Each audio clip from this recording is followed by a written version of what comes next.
नमस्कार मंडळी, स्वागत आहे तुमचं माझं यूट्यूबचं चॅनल #क्रिएशन यामध्ये. चला तर मग आता पनीरची भुर्जी कशी करायची हे मी तुम्हाला आज सांगणार आहे या व्हिडिओमध्ये. तर व्हिडिओ नक्की शेवटपर्यंत बघा.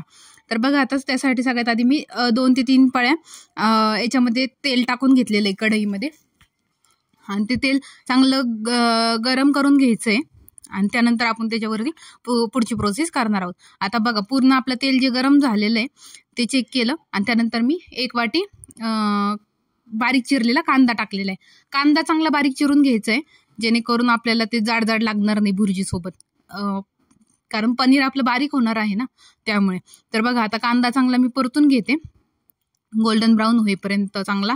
आणि त्यानंतर आपण त्याच्यामध्ये टोमॅटो आणि बाकीचं सगळं टाकणार आहोत. तर बघा आता एकदम चांगला मंद आचेवरती भाजून घ्यायचं आहे. त्यानंतर मिठाच्या मध्ये टाकलेलं आहे अद्रक आणि लसूण बारीक करून, ते पण चांगलं आपण परतून घेणार आहोत. बारीक गॅसवरती परतून घ्यायचं जेणेकरून आपला कांदा कच्चा राहणार नाही, चांगला शिजले जाईल. त्यानंतर आपण त्याच्यामध्ये 1 वाटी टोमॅटो टाकणार आहोत बारीक चिरलेला. आता मी टोमॅटो टाकलेलं आहे आणि टोमॅटो पण आपण चांगलं शिजवून घेणार आहोत.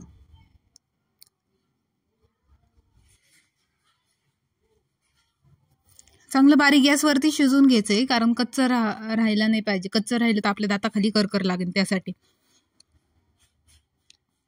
आता ते पण टाकून चांगलं परतून घेतोय आपण.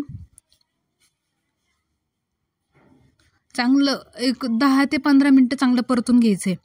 तोपर्यंत तुम्ही जर माझ्या चॅनलवरती नवीन असाल तर तुम्ही माझ्या चॅनलला सबस्क्राईब करा, व्हिडिओजला लाईक करा, कमेंट करा आणि शेअर करा आणि प्लीज सबस्क्राईब करा.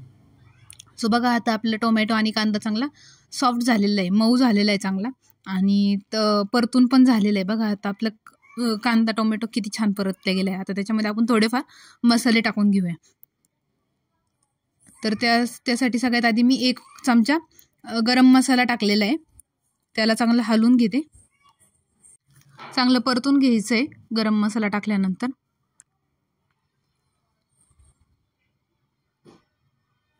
त्यानंतर आपण त्याच्यामध्ये लाल तिखट टाकणार आहोत. आता लाल तिखट तुम्ही कमी जास्त करू शकता. मी 1.5 चमचा टाकलेलं आहे लाल तिखट.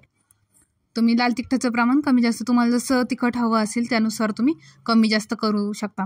आता कसं आहे, आता शाळा सुरू होतील तर मुलांच्या डब्याला ही भाजी तुम्ही देऊ शकता. चांगली पौष्टिक असते, त्यासाठी प्रोटीन भरपूर. त्यानंतर आपण त्याच्यामध्ये जो पनीरचा मसाला असतो बघा साधा छोटं पॅकेट, त्यातलं 1 चमचा टाकलेला आहे. आणि आता सगळे मसाले टाकले तर आपण शिजण्यासाठी थोडंसं पाणी टाकून घेऊया जेणेकरून ते मसाले चांगले शिजले जातील, करपणार नाही. 1 ते 1.5 चमचाच पाणी टाकायचं, जास्त नाही टाकायचं. तर बघा आपले मसाले चांगले शिजत आहेत आणि आपलं जे टोमॅटो आणि कांदा आहे तो पण चांगला मस्त एकजीव होऊन जातो पाणी टाकल्यानंतर. त्यानंतर आपण त्याच्यामध्ये थोडीशी हळद टाकणार आहोत, 1/2 चमचा. आणि हळद टाकल्यानंतर परत एकदा आपण त्याला मिक्स करून घेऊया सगळं.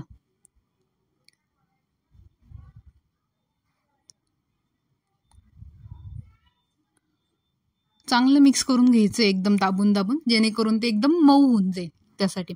आता हे सगळं साहित्य आहे ते मी डिस्क्रिप्शन बॉक्समध्ये टाकते, तर ते तुम्ही तिकडून पण चेक करू शकता. सगळं एकदम एकजीव करून घेतलं की आपण त्याच्यामध्ये मीठ टाकणार आहोत. आता वरतून मीठ टाकून परत एकदा हलवून घ्यायचं.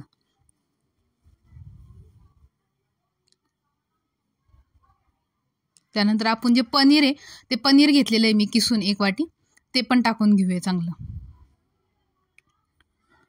आणि चांगलं परत मिक्स करून घ्यायचंय.